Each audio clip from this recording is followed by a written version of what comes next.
buenas noches. Bienvenidos a Punto Crítico, un programa de reflexión sobre economía, política nacional e internacional que estamos desarrollando en vivo el 11 de enero del nuevo año 2022 a las 7 de la noche. Muy bien, pues en primer lugar espero que hayan recibido el año bien, con salud, que es hoy día, siempre ha sido, pero hoy día es lo más importante, claramente, y espero que nos cuidemos, porque todavía nos encontramos en una situación de contagio muy fuerte, con esta variable o variante Omicron, ¿no?, que contagia rápido y felizmente a los vacunados no los agrava y no los lleva a ir al hospital, salvo casos muy excepcionales. Y constatamos, la evidencia empírica es fundamental, las estadísticas son claras, más del 90% de los hospitalizados en el Perú y en todo el mundo son los que no se vacunaron. Sin embargo, por la existencia todavía de un número importante de no vacunados o de personas que no han completado todas sus dosis, ya algunos, en mi caso, yo ya tengo la dosis de refuerzo, la tercera, pero hay personas que solo se han puesto la primera dosis y no han completado la segunda, y obviamente tampoco tienen el refuerzo. Más el hecho de que esta variante Omicron contagia a todos los segmentos y también a los niños. Entonces estamos con un segmento de población que antes no era la población objetivo.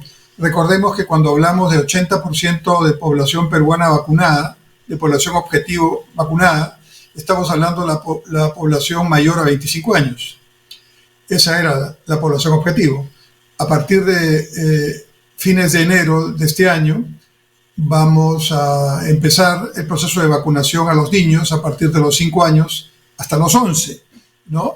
Y eso significa un paso importantísimo si queremos realmente apuntar a un reinicio gradual o menos gradual, pero reinicio físico o presencial de las clases en el sistema de educación en nuestro país, que ya tiene 2 años con una marcha de regular para abajo, no por que no se pueda hacer educación remota, sino por la precariedad con la que todavía muchos peruanos viven en términos de conectividad.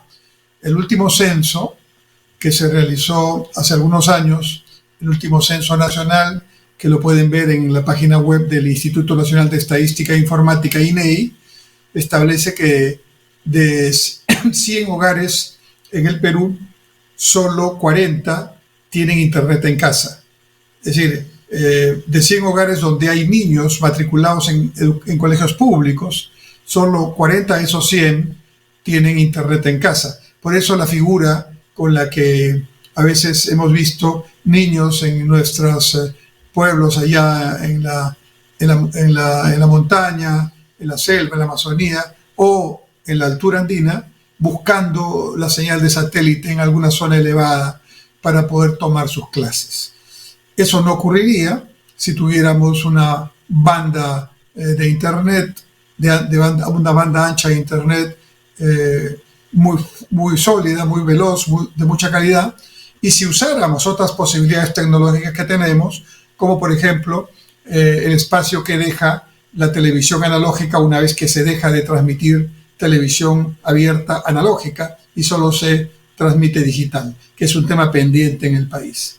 Pero hoy día, además de saludarlos y de hablar de este tema, que es sin duda el más importante, el hecho de que tenemos que cuidarnos todavía, quiero hablarles de un tema económico que tiene que ver con todos y todos los días, en todas las cosas que hacemos. Me refiero al dinero.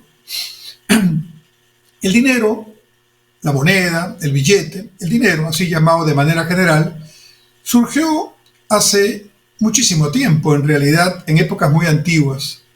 El hombre, el ser humano, los seres humanos, cuando tienen que desarrollar su vida en tiempos muy remotos, pues tienen que cubrir sus necesidades básicas de alimentación, de vivienda, de salud, en fin, de vestido. Pero en la función fundamental de alimentación tienen que producir sus alimentos. Entonces, al principio, la humanidad producía en muchos sitios, en muchos lugares, sus propios alimentos, una especie de autoabastecimiento. Luego, el ser humano se volvió cazador y ahí va a buscar los alimentos a otros lugares y ya dejó de ser sedentario y se convirtió en nómade. Y entonces necesitaba también abrigarse y había necesidad de intercambiar porque el que producía el alimento no era el cazador y entonces, digamos necesariamente, y el cazador que tenía la piel del animal cazado más el alimento, intercambiaba esta piel que servía de vestido con quien necesitaba el alimento para su supervivencia. Así empezó el trueque, que es la manera como se ha desarrollado el comercio primitivamente. Es decir, yo cambio una cosa por otra cosa, un bien por otro bien. Mientras yo cambie dos bienes y hasta tres, todavía es sencillo, porque yo puedo valorar, 2 kilos de azúcar por, digamos, 1 kilo de papa. Estoy generando una relación que se me ocurre en este momento. Entonces yo puedo decir 2 kilos de azúcar por 1 kilo de papa. Ese es el precio relativo. El que tiene azúcar va a tener que dar 2 kilos y el que tiene papa va a tener que dar 1 kilo en ese intercambio. Pero si yo, además de papa y azúcar, pongo un tercer producto, por decir carne, ya se complicó la matemática, la aritmética de este asunto. ¿Qué precio con uno? ¿Qué precio con otro? Y por eso, la primera función del dinero, de la moneda, fue facilitar el comercio, facilitar el intercambio o ser un medio de cambio. La primera función históricamente de la moneda, del dinero, es ser un medio facilitador del cambio. Las primeras monedas eran apenas representaciones del valor que se transaba, pero luego ya se fueron generando las monedas que tenían un cierto valor intrínseco, aunque en realidad una moneda de oro, aunque diga que es de oro, pues lo que tiene probablemente es algo de ese metal, muy poco, pero en realidad es una moneda hecha con bronce o con otro metal de menos valor, y el valor es un valor que le da la autoridad que acuña esa moneda, que imprime ese billete. Con el tiempo, este proceso se fue haciendo cada vez más complicado, más complejo, y entonces surgieron los bancos comerciales primero en Europa y los bancos centrales, que son los bancos del gobierno, del Estado, que se encargan, son los únicos que se encargan en estos tiempos de imprimir nuevo dinero, de nuevo billetes, que es lo que se llama emisión primaria. Y se llama emisión primaria porque es la emisión por primera vez de esa moneda. La moneda, sin embargo, ha tenido con el tiempo otras funciones. A la función de ser un facilitador del trueque para no hacer tan complicado este proceso, porque ya si lo ponemos todo en dinero, hablamos de dinero y ya no hablamos de pollo versus papas versus azúcar versus trigo versus maquinaria, que sería un enredo mental imposible de trabajar en la cotidianidad, en el día a día. Entonces, surgieron otras funciones más contemporáneas del dinero. La segunda función que empezó a ser utilizada es la función de ser una unidad de cuenta, es decir, que la contabilidad de las transacciones comerciales y económicas se valoriza en una moneda que es la moneda más utilizada, de manera tal que los balances, las utilidades, los estados financieros, la contabilidad en general de las empresas y de los países se valoriza en dinero. Ahí tenemos entonces la segunda función del dinero. La primera era facilitar el trueque, el cambio, el intercambio, y la segunda es ser unidad de cuenta para facilitar la contabilidad de las transacciones económicas, comerciales, financieras. Luego, con el tiempo, se fue complejizando más este proceso. Ya estamos hablando del siglo XVIII, ¿no? Ahí se produce la primera gran revolución industrial y en ese proceso tenemos ahora ya un comercio mucho más dinámico que llega a nuevos mercados. En los siglos anteriores se habían hecho descubrimientos geográficos muy importantes, incluido el descubrimiento de América, y entonces ahora había que llevar grandes cargamentos de diferentes bienes que se comerciaban a lejanas tierras, desde el Asia, el lejano oriente, hacia Europa, desde Europa hacia América Latina y viceversa, y así el comercio fue creciendo a nivel de todo el planeta. Entonces, cuando había situaciones de dificultad o de crisis, había también la necesidad de protegerse frente a esa crisis, frente a esa dificultad, frente a ese periodo difícil. Y entonces las personas y las empresas encontraran algunas maneras de protegerse con monedas duras, con monedas de mayor valor, que se llaman reservas internacionales. El oro y la plata son considerados reservas internacionales, hay otras también, pero digamos para el ejemplo que estamos dando. Y entonces surge una tercera función del dinero, ¿no? La de ser reserva de valor. Es decir, el dinero puede atesorarse para protegerse de una crisis, de una inflación, de una situación de recesión, ¿no? Y ese metal, oro o plata, se llama por eso metales preciosos o metales de refugio, me puede servir luego para que pasada la situación de crisis recupere mi normalidad, y entonces vendo, o lo vendo también para poder sobrevivir o tener una ganancia mayor, porque el precio de ese oro, de esa plata deben haber subido también. Cuando hay una situación de crisis en el mundo, en cualquier situación, hay muchas veces situaciones de crisis por diversos motivos, el precio del oro y la plata suben inmediatamente, porque son metales muy sensibles y generalmente demandados de manera mucho más intensa en las épocas de crisis. Entonces, tenemos tres funciones del dinero a lo largo de la historia. La primera, la más, digamos, antigua y la más común, ser un facilitador del proceso de intercambio, fundamentalmente el trueque. La segunda es ser unidad de cuenta para poder contabilizar todos los complejos procesos comerciales y económicos de una manera sencilla. Y tercero, el de ser reserva de valor en sí mismo, de manera que yo me puedo proteger frente a una situación de crisis atesorando oro o plata, y después habrán otras reservas, o te puedo prestar un dinero y a cambio de ese préstamo, por el tiempo que tienes tú ese dinero, yo te voy a pedir que no solamente me devuelvas lo que te he prestado, sino que me devuelvas con un adicional que se llama interés, y que es el precio o el pago por el costo de oportunidad de no haber tenido mi dinero disponible durante el tiempo que te lo presté. Entonces, mínimamente tiene que haber ahí una compensación, y ese es el interés. Muy bien.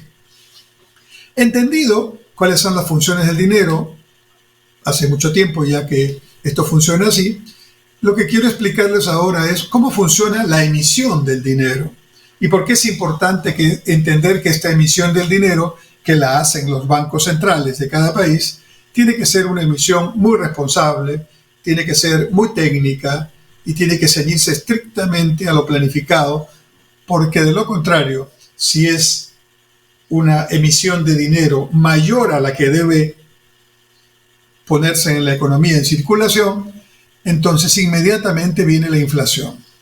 Porque si esa mayor oferta monetaria no está respaldada por una actividad económica productiva que esté generando empleo, ingresos, tecnología, etcétera, y solamente es dinero que está dando vueltas, entonces ese dinero va a incrementar la demanda de quienes lo tengan, pero no va a incrementar la oferta. Y como la demanda va a presionar a una oferta que no puede responder, cuando la demanda presiona la oferta, los precios suben y entonces se produce la inflación.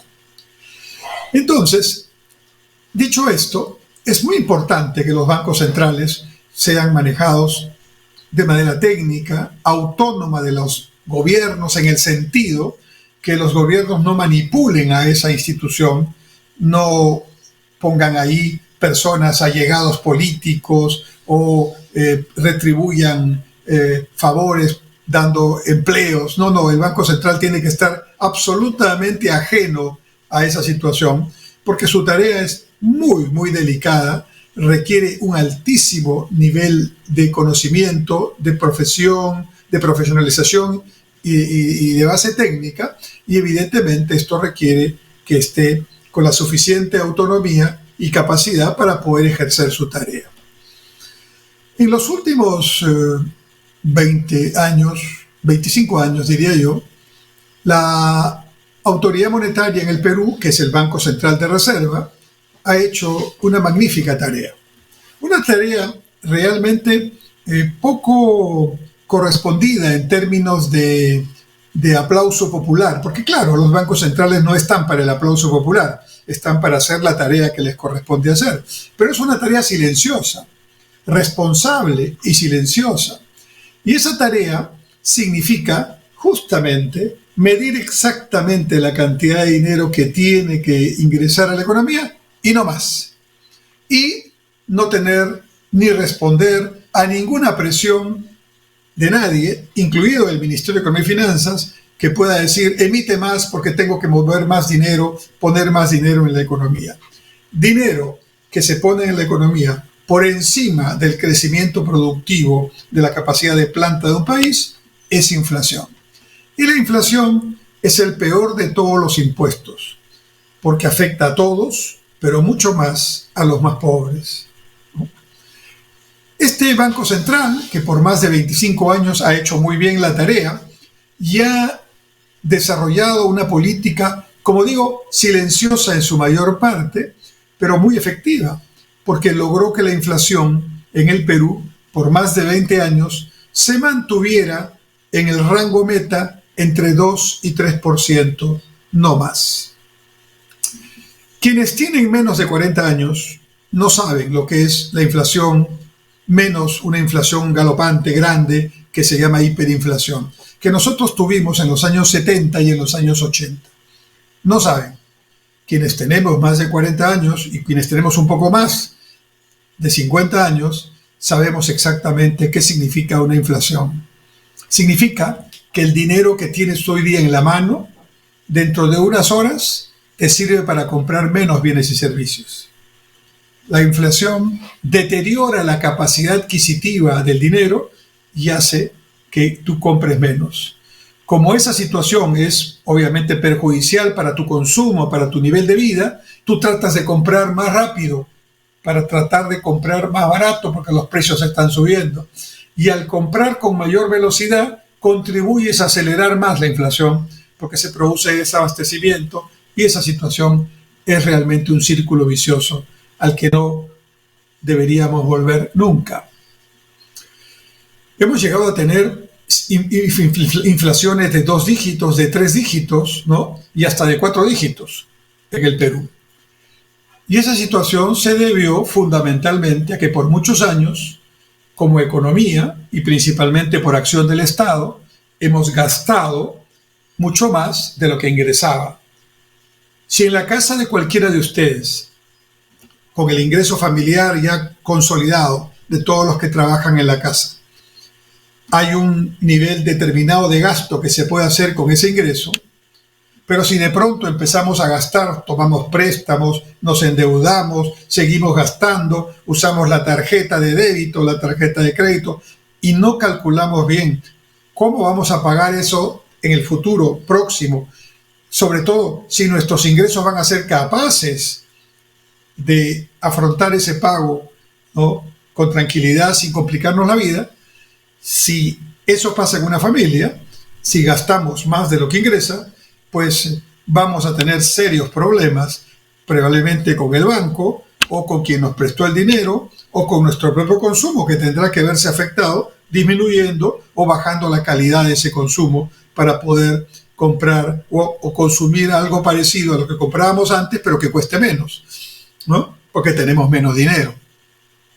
Entonces, la inflación, si bien es cierto, afecta a todos, afecta mucho más a quien tiene un ingreso fijo o a quien no tiene empleo, al pobre, porque no tiene cómo defenderse frente a la inflación.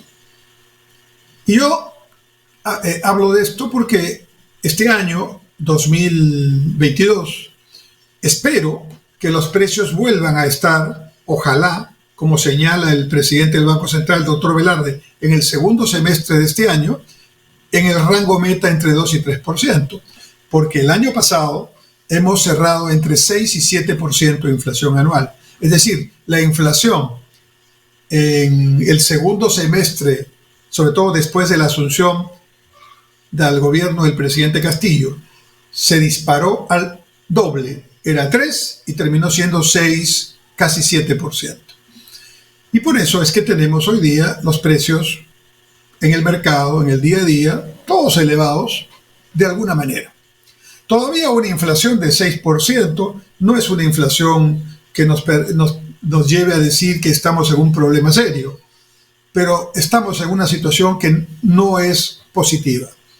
Debemos volver a la inflación entre 2 y 3%, que es la que nos permite crecer en términos reales sin deteriorar el valor de ese crecimiento en términos de compras de bienes y servicios.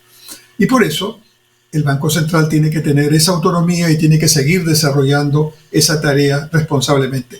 Felizmente, en una de las pocas medidas acertadas del gobierno del presidente Castillo, no solo ratificó al doctor Julio Velarde, que ya lleva 4 gobiernos con como presidente del Banco Central, lo cual habla bien de su tarea, sino que también nombraron, felizmente, a los directores, tanto el Ejecutivo como los representantes del Parlamento, entiendo que son 7 directores, ¿no?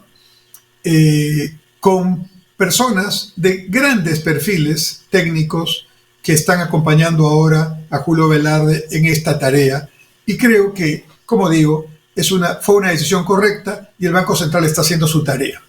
Algunas personas, algunos miembros del Parlamento, congresistas de Perú Libre, por ejemplo, dicen, bueno, y si es tan bueno el doctor Velarde, ¿por qué no logra bajar la inflación?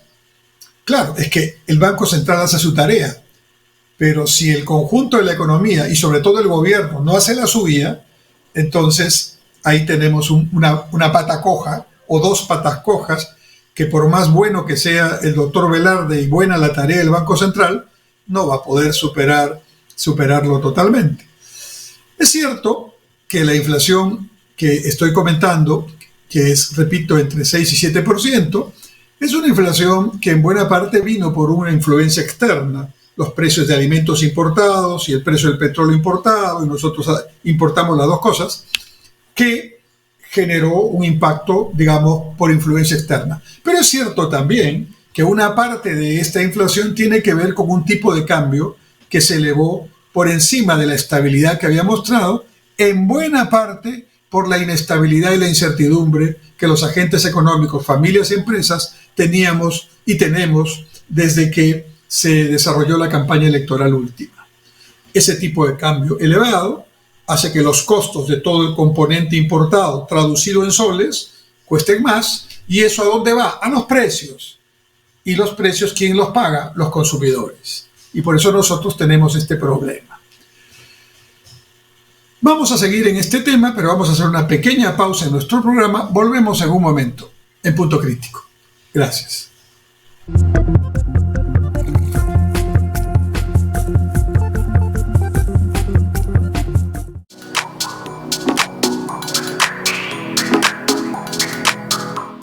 Hola, soy Adelaida Noriega Cabrera y te recuerdo que este y todos los jueves tienes una cita íntima conmigo.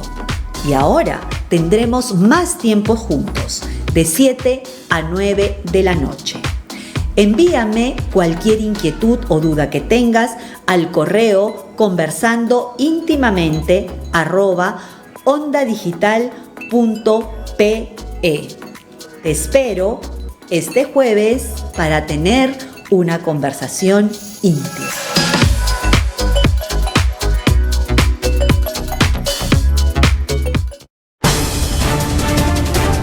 Todos los miércoles a las 9 de la noche los espero en Lapsus por Onda Digital Perú para que sepas la verdad, para que te enteres lo que realmente debes saber y para que no te dejes engañar por otros que siempre mienten o engañan a la población.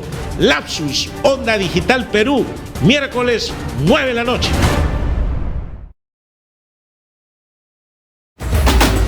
¿Buscas nuevas ideas para fortalecer tu negocio? Aquí en Onda Digital 18.4 y también por Cable Más tenemos Persevera Empresarial, un programa con ideas, consejos y sugerencias para ti y tu empresa. No te lo pierdas, martes 9 de la noche, Onda Digital 18.4. Te invitamos.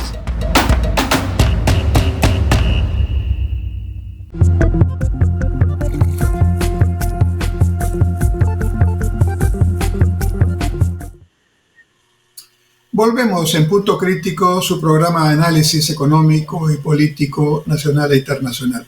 Habíamos en el primer bloque explicado cuáles son las tres funciones del dinero: medio de cambio, unidad de cuenta y reserva de valor.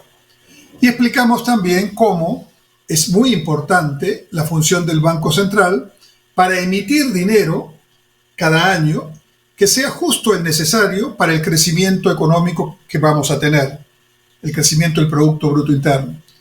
Porque ya expliqué que si el dinero es más que ese producto, se viene la inflación y no queremos la inflación. Y ahora tenemos inflación por otras razones, no por la emisión del Banco Central, pero tenemos que volver al rango meta de 2 a 3%.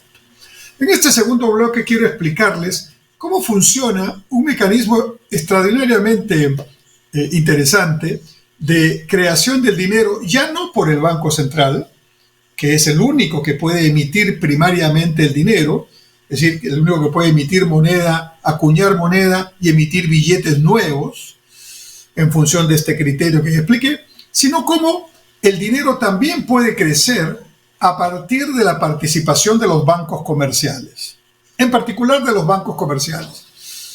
Y este es un tema bien interesante.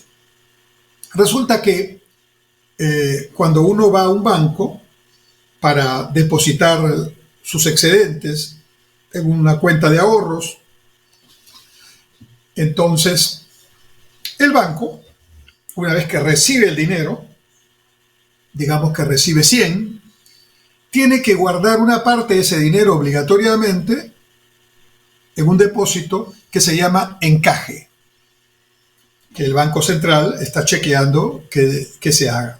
Es decir, de los 100 que pones, digamos que el banco comercial se ve obligado a guardar 5. Y de todos los depósitos, de todos los depositantes, eso es mucho dinero. ¿Y para qué guarda ese encaje? Para que en la eventualidad que vayan más de lo que normalmente van diariamente a retirar su dinero, el encaje sirva para afrontar esas circunstancias de pequeñas situaciones de pánico financiero, digamos así, o de mayor demanda de los recursos que están depositados. Primer tema. Segundo tema.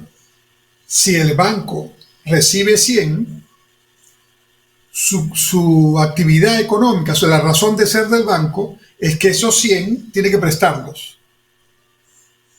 O sea, el banco no recibe 100 para guardarlos, porque el interés que te va a pagar, aunque es muy bajito, ¿no?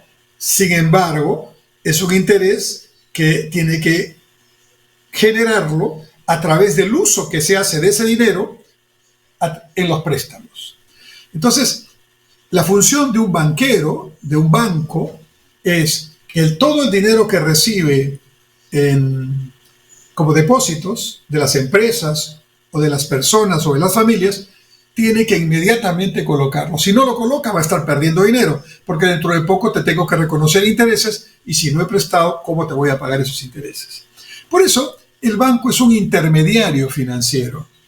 En realidad, el banco nunca te presta con su propio dinero, con su capital, que lo tiene básicamente de soporte, de base, de apoyo, para poder desarrollar su actividad.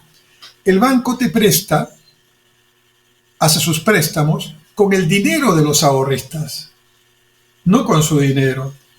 Por eso se dice que el banco es un intermediario que capta los recursos de quienes pueden ahorrar algo y los coloca a quienes necesitan el dinero, empresas o familias, a través de los créditos.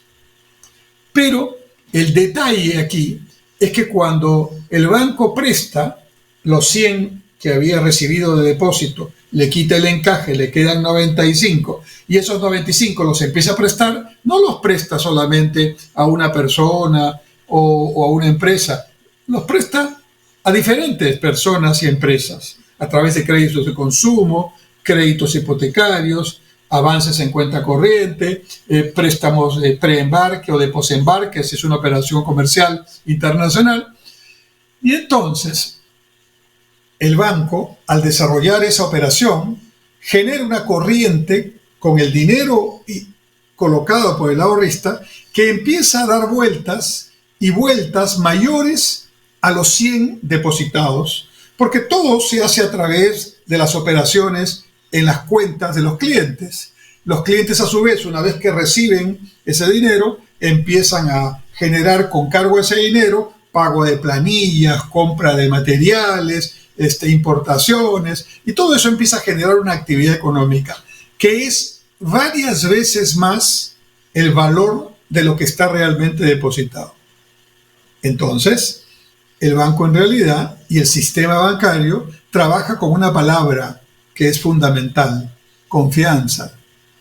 Es decir, el sistema confía en que ante cualquier circunstancia que yo vaya a la ventanilla y pida mi dinero, están las autoridades, el Banco Central por un lado y la Superintendencia de Banca y Seguros por otro lado, respaldando que ese banco está trabajando bien con mis ahorros, los está colocando en buenos proyectos, a buenas empresas, a familias que pueden realmente devolver el dinero en las condiciones pactadas, y de esa forma mi dinero no se va a perder. Y entonces se va produciendo ese círculo virtuoso. A estas varias veces más dinero generado a través de préstamos con los ahorros inicialmente colocados en el banco, se le llama el multiplicador bancario. De manera que el multiplicador bancario, específicamente de la banca comercial, es la segunda manera de creación de dinero.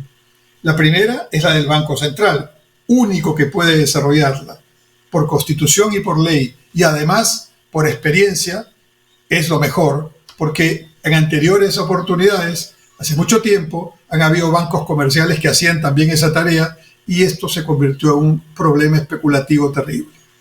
Pero la emisión del dinero secundario, la expansión de los ahorros a través de los préstamos en varias veces más movimiento, es una extraordinaria capacidad que el sistema bancario desarrolla. Ahora bien, ustedes dirán, ¿y qué tan seguros están mis recursos ahorrados? Felizmente, el sistema financiero peruano es bastante sólido. Cuando te dan un préstamo, te otorgan un préstamo, generalmente el préstamo está casi colateralizado al 100% con las garantías exigidas. De manera que, en realidad, en la eventualidad que no se pague el préstamo o que entres en morosidad, siempre el banco se puede cubrir con la garantía o la hipoteca del inmueble, si es un crédito hipotecario, o la prenda o el depósito que está sirviendo de garantía. Entonces, pero además de eso, la Superintendencia de Banca y Seguros, de acuerdo a criterios que se siguen internacionalmente con los bancos, obliga a los bancos a que cuando hay deudas que están ya hace mucho tiempo en problemas, en cierta morosidad y en cierta situación de no pago, los obliga a poner recursos del propio banco para, digamos, cubrir esas malas deudas. Se llama provisionar malas deudas. Y en esa provisión de malas deudas, el sistema sigue sólido, porque aunque tiene cuentas por cobrar de malos pagadores o personas, como ahora en la pandemia, que queriendo pagar han terminado sin negocio, sin empleo y están en problemas, pero eso ya el banco lo tiene cubierto porque ya lo asumió como deuda y lo pagó. Y entonces lo que ocurre es que ya la recuperación de ese dinero se puede hacer en plazos más flexibles e incluso haciendo algunas concesiones, condonaciones y baja de intereses. Además de eso, toda operación en el sistema financiero, además de estar supervisada por el Banco Central y por la Superintendencia de Banca y Seguros permanentemente, ¿no? Además de eso, ya el manejo del riesgo en el sistema bancario es un riesgo total. Es decir, cuando alguien solicita un crédito, ya no solamente se evalúa la factibilidad, cómo le va a ir al proyecto si es una empresa, o al consumo que va a utilizar si es un crédito de consumo, sino se evalúa a la empresa misma, a los empresarios mismos, no tanto solamente en su capacidad de gestión en la empresa, sino también en su salud, en su accionar y en la manera como cumplen con sus obligaciones con todo el sistema o con otro tipo de obligaciones, igual con las personas. De manera que ya el riesgo se maneja totalmente. Y eso ocurre en todo el mundo, se llaman las reglas de Basilea. Y por eso en cada banco hay un oficial de cumplimiento que se encarga específicamente de hacer la gestión de riesgos para que el riesgo esté absolutamente monitoreado, minimizado y en su momento coberturado, de manera tal que el banco siga sólido y que no haya una afectación al sistema, a los ahorristas, por supuesto, y a todos quienes tenemos necesidad de trabajar con el sistema bancario y financiero. Además de eso, hay un seguro de depósito que en la eventualidad que algún banco quebrara, cubre los ahorros de los ahorristas, valga la redundancia. De manera que esa parte también está cubierta. El sistema financiero peruano es muy sólido. Hemos tenido momentos de dificultad en los últimos 20 años y prácticamente ningún banco ha tenido necesidad de entrar en situaciones extremas. Sí, algunas cajas rurales, sí, algunos, cajas municipales pequeñitas que han tenido algunos problemas fundamentalmente de gestión, pero el grueso del sistema financiero es muy sólido y eso es muy bueno. Ahora bien, ustedes se preguntarán, ¿y por qué me pagan tan poquito interés por mi depósito de ahorro? Que no me da mucho incentivo para ahorrar cuando me pagan 1%, 1 punto y pico por ciento, 2%. Bueno, con una inflación de 2% o 3%, si me pagan 2% por mis ahorros, prácticamente me están dando cero de interés en términos reales. Pero si me dan algo más que la inflación, yo estoy ganándole al dinero que pongo ahí, estoy obteniendo algo más. Sin embargo, uno de los problemas que tiene la economía peruana para que los ahorros no reditúen más es que el tamaño del negocio bancario en el Perú es todavía muy pequeño. ¿Me pueden creer? ¿Qué quiero decir con esto? El Producto Bruto Interno del Perú es de 240.000 millones de dólares al año. 240.000 millones de dólares al año, ¿no? Y el tamaño del presupuesto público es de 50.000 millones de dólares al año. O sea, el Estado es casi la quinta parte del valor de la riqueza que se genera anualmente, ¿no? Y el tamaño del sistema financiero, ¿no?, es el 40% del PBI. O sea, todos los bancos juntos, grandes y pequeños, nacionales, extranjeros, todos, cajas municipales, cajas rurales, pymes, empresas financieras, todos, captan de alguna forma solo el 40% del total de la riqueza. Todos los bancos juntos generan un movimiento que equivale, si el PBI es 240.000, ¿verdad?, son prácticamente 40%, estamos hablando de una cantidad que realmente es de casi 100.000 millones de dólares. Claro, pero lo ideal sería que el sistema financiero capte la mayor parte de los 240.000 millones de dólares y no solamente 100.000 millones de dólares.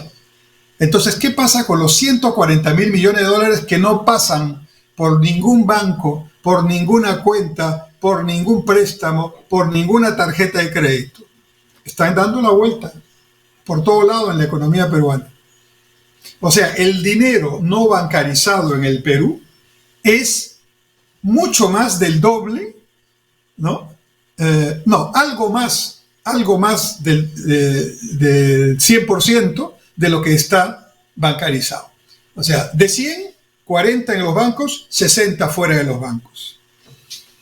Y esto hace que el negocio bancario, el trabajo de intermediación de los bancos, tenga poco movimiento porque le falta dinero para poder colocar. ¿Cómo resolver este problema? Bueno, en primer lugar, descartando que los 60 que no están en el banco son dinero negro, lavado de activos, corrupción, y otros temas más, que son ilegales, que son, delictivos. Vamos a exagerando, vamos a considerar que 20% de esos 60, o sea, 20 de los 60 que no están en el banco, es dinero mal habido. Estoy realmente exagerando, incluido narcotráfico, todo eso. Y me quedo con 40% del total. O sea, otro sistema financiero más, otros 100.000 millones de dólares que no entran al sistema financiero. Uno de los objetivos que debe buscar la política económica y la política pública en el Perú es convencer, generar condiciones, fortalecer la institucionalidad para incorporar esos 100.000 millones de dólares que existen de riqueza lícita, que no quiere entrar al sistema financiero. Porque entrando esos 100.000 millones al sistema financiero, multiplicarían por 2, por 3 y por 4, por el multiplicador bancario que les expliqué hace un momento, la posibilidad de financiar más empresas y bajaría las tasas de interés de los créditos y podría subir ante la competencia la tasa de interés de los ahorros. Ahí tenemos un tema que es un desafío. Dios quiera que la agenda pública en los próximos años y de ahora en adelante salga de esta mediocridad en la que estamos todos los días viendo, desde temas de corrupción que lamentablemente siguen ocurriendo hasta temas de problemas de gestión y de desconocimiento y otros más, anecdóticos algunos, preocupantes otros, pero que no tienen, por ejemplo, este tema que estoy compartiendo con ustedes. ¿Cómo generar condiciones para que el valor del sistema financiero peruano, 100.000 millones de dólares, sea duplicado incorporando otros 100.000 millones de dólares que ya existen, que son parte del Producto Bruto Interno, de la riqueza del Perú, pero que no entran al sistema financiero?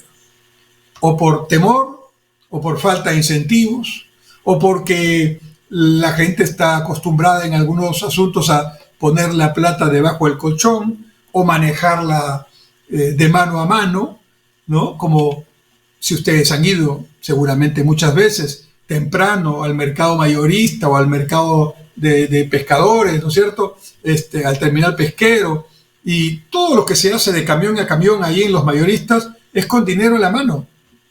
No es con Yape, no es con banco débito, algunas, la menor cantidad, pero todo es billete sobre billete, y eso es parte de los 100.000 millones de dólares que están dando vuelta, y no es ilícito, claro. Alguna gente dirá, bueno, si lo pongo a través del banco, la SUNAT va a venir y me va a cobrar los impuestos. Sí, es posible que eso pueda pasar, que haya una forma de entrar, pero la SUNAT ya tiene la información para poder llegar. La información ya existe desde que hace unos años cruzan todas las, se llama Big Data, ¿no? Cruzan todos los datos que hay y encuentran de una o de otra manera que tú estás gastando tanto por aquí, que has comprado esto por allá. Y ahora, con la eliminación de la boleta física, prácticamente el 100% de las operaciones con tu DNI, ¿no?, de tus compras menores o mayores, ya están ubicadas por la SUNAT.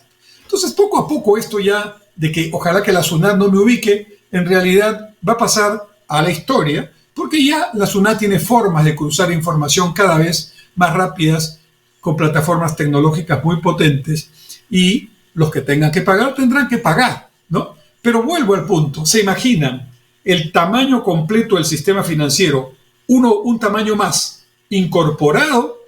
Entonces, esa mayor masa de dinero, ¿qué tiene que hacer? Pues generar más negocio bancario. Si el negocio bancario se multiplica de esa manera, la demanda por créditos va a aumentar, pero la competencia por tomar a los clientes va a ser mayor y va a bajar las tasas de los préstamos. Y como yo quiero tener la mayor cantidad de dinero conmigo, yo voy a ser atractivo y voy a subir la tasa por los ahorros. Imagínense esa situación que necesitamos tener en el Perú. Volvemos en un momento a nuestro tercer y último bloque de Punto Crítico.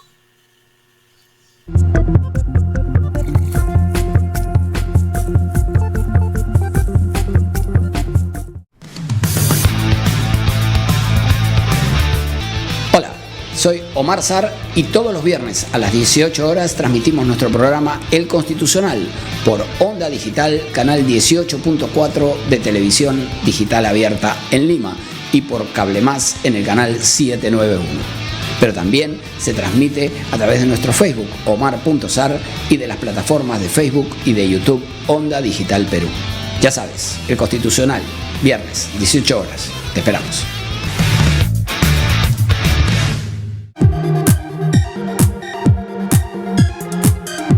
Hola a todos, soy Elena Pérez Vargas y los invito a ver todos los martes de 8 a 9 de la noche Panorama Público por Onda Digital Perú, con las entrevistas y análisis a los temas políticos, sociales del acontecer nacional e internacional. Todos los martes de 8 a 9 de la noche, Panorama Público.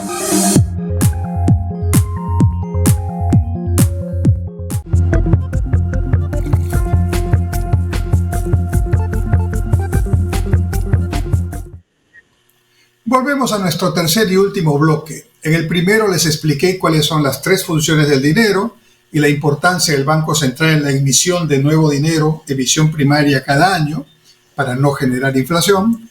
En el segundo bloque les he explicado cómo funciona la banca comercial y la importancia que tiene en el Perú duplicar el tamaño del sistema bancario para lograr que ese dinero que existe, ¿no?, pueda generar una mayor competencia y esa mayor competencia bajar las tasas de interés de los préstamos y generar ahorros con tasas de interés mayores para los ahorristas. En este último bloque quiero decirles algo más que le falta al Perú.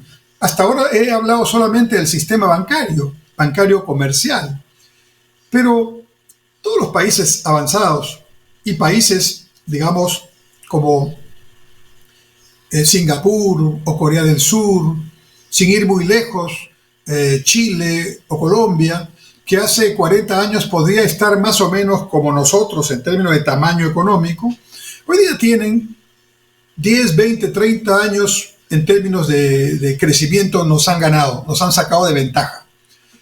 Y en parte porque tienen políticas sostenidas, políticas de Estado, trabajan con planeamiento estratégico, le ponen énfasis a la educación, a la ciencia y a la tecnología, trabajan con esfuerzo de productividad y competitividad, etcétera, etcétera.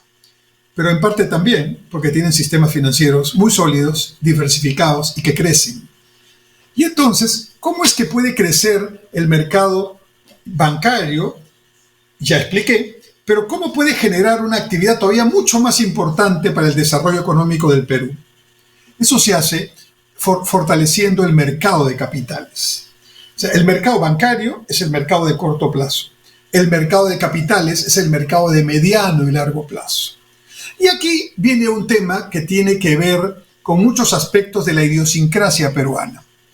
En el mundo, en los países más avanzados y menos avanzados, pero que tienen esto ya superado, las empresas tienen tres formas de financiarse. La primera es el autofinanciamiento, es cuando los dueños de una empresa, los accionistas, ponen su dinero, ponen su capital o amplían su capital, o el pequeño agricultor decide no vender parte de la cosecha de papa para que sirva de semilla para la siguiente siembra, etcétera, etcétera. Ya, eso es autofinanciamiento, pero el autofinanciamiento es limitado, ocurre en determinadas circunstancias y no podemos vivir del autofinanciamiento permanentemente porque eso desnaturaliza la razón de ser de una actividad económica y una empresa.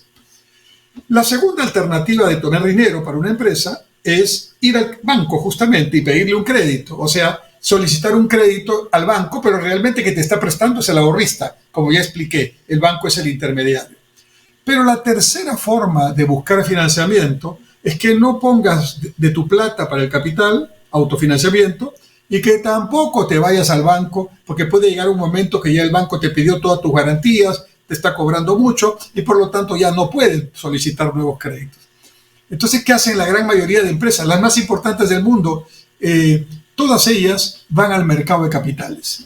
¿Qué significa ir al mercado de capitales? Abren su estructura de capital para tener dinero fresco, sin los bancos, sino directamente de quienes quieren invertir o quieren poner sus excedentes.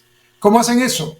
Emiten bonos de las empresas, como el gobierno también hace lo suyo, ¿no? Y estos bonos son bonos que se colocan a 5, 10, 15, 20 años, digamos que el nominal del bono sea 1.000, entonces esos 1.000 te los devuelvo al final del periodo de redención del bono, pero te voy a pagar puntualmente y cada 3 meses tus intereses. Si quieres, te llevas tus intereses, ¿no? O si quieres, los capitalizas para que siga creciendo el capital de tu bono. La importancia de la empresa es que recibe dinero fresco, barato, inmediato, sin garantía de los que como piden los bancos, y puedes trabajar ese dinero productivamente. La otra forma es abrir tu estructura de capital para tener accionistas, que no sean tu familia, tu socio que siempre fue, sino que sean otros, terceros, ¿no? Y que a través de la emisión de acciones tú puedas tener ese dinero adicional, ¿no?, para tu empresa. La diferencia entre un bonista y un accionista es que el bonista es un inversionista más conservador que adquiere su bono y espera su tasa de interés, que ya la tiene presupuestada, y conservadoramente, con un riesgo calculado, maneja su inversión. El accionista tiene otro perfil de inversionista. Es un inversionista que quiere entrar en mayor riesgo, quiere compartir el riesgo con el empresario que lo admite. Y al entrar como accionista, como socio, si la empresa le va bien, una parte de ese beneficio lo va a tener en función a las acciones que tiene, y si le va mal, también va a compartir esa situación negativa en la proporción de su capital accionario. Para hacer esto, las empresas tienen que emitir esos valores en el mercado público de valores, se llama oferta pública de valores, y para eso tienen que tener ciertos requisitos, poner transparentes sus empresas, abrir la información, hacer auditoría financiera correspondiente de sus estados financieros, tener gobierno corporativo y otros requisitos más. Pero si tú tienes esos requisitos y sobre todo tienes la mentalidad de abrir tu estructura de capital, entonces tú puedes colocar tus bonos o tus acciones con la ventaja de que estos pueden ser renegociados en el mercado secundario de valores organizado, que se llama la bolsa de valores. Entonces, uno de los grandes desafíos que tenemos en el Perú es desarrollar el mercado de capitales para que más empresas se financien directamente de aquellos inversionistas, bonistas o accionistas que quieran poner dinero en tu empresa, que crean en tu proyecto, y para eso tu empresa tiene que cumplir con ciertos requisitos, pero una vez que los cumples ya puedes emitir estos bonos y abrir estas acciones, y quienes te lo compran pueden renegociar, vender, volver a comprar en el mercado secundario organizado, que se llama la Bolsa de Valores de Lima, que es el equivalente, muy chiquitito por cierto, a la Bolsa de Nueva York, a Wall Street, o la Bolsa de Londres, o a la Bolsa de Tokio, o a cualquier bolsa conocida del mundo. Entonces, imagínense todo el tamaño de acción que tenemos ahí y que tenemos que trabajar. Solo un detalle más de lo que nos falta en el mercado de capitales. Nos faltan muchas cosas en el mercado de capitales, pero el Perú es uno de los pocos países en América Latina que no tiene mercado secundario de hipotecas. O sea que cuando alguien toma un crédito hipotecario para comprar su inmueble, hipoteca el inmueble por el 100% del valor y además pone la cuota inicial, ¿no? El banco queda asegurado de ese crédito porque tiene la hipoteca de por medio, ¿no? No es su objetivo que quedarse con el inmueble, su objetivo es que el préstamo se pague, pero si eventualmente no se paga, tiene la hipoteca. En la mayoría de los países del mundo, esa hipoteca va y se negocia en la bolsa de valores, en un mercado secundario de hipotecas. Y la hipoteca vuelve a venderse, comprarse N veces. Y eso genera una masa de dinero que a su vez permite construir más viviendas, dar nuevos préstamos, y así funciona el sistema basado en la confianza. El Perú es uno de los poquísimos países en el mundo que trabaja solo con primeras hipotecas. Y este es solo un ejemplo de los muchos que les puedo dar de lo que falta trabajar en el mercado bancario y en el mercado financiero de capitales. Espero seguir dándoles estos alcances, espero que haya sido útil. Un último consejo en términos de dinero, ¿no? Sobre todo cuando se mueve el tipo de cambio, ¿no? Cuando sube el tipo de cambio. Ahora ha bajado un poquito, felizmente, pero todavía no está en el nivel que debería estar de acuerdo a las condiciones de la economía peruana. Todavía hay una cuota de incertidumbre y desconfianza haciendo que esté un poquito elevado. Pero cuando hay estas circunstancias, la gente dice, bueno, lo natural es voy a comprar dólares o voy a tomar inversiones en dólares. Consejo, siempre este criterio. Si te vas a endeudar en dólares, que sea solamente si tienes ingresos corrientes en dólares. Si tú no tienes ingresos en dólares, sino en soles, nunca te endeudes en dólares. Si tomas un crédito que sea en la moneda en la que recibes tus ingresos regularmente. Y otra cuestión más. Si quieres explorarlo en la Bolsa de Valores, abre la página web de la Bolsa de Valores de Lima y mira que puedes ahí invertir. Hay asesores, agentes de bolsa que te pueden ayudar y puedes de repente ganar mucho más de lo que te imaginas, racionalmente, diversificando la inversión para que no sea tu riesgo solamente en un tipo de negocio. Pero, consejo, nunca pongas en la bolsa el dinero que necesitas para los próximos meses.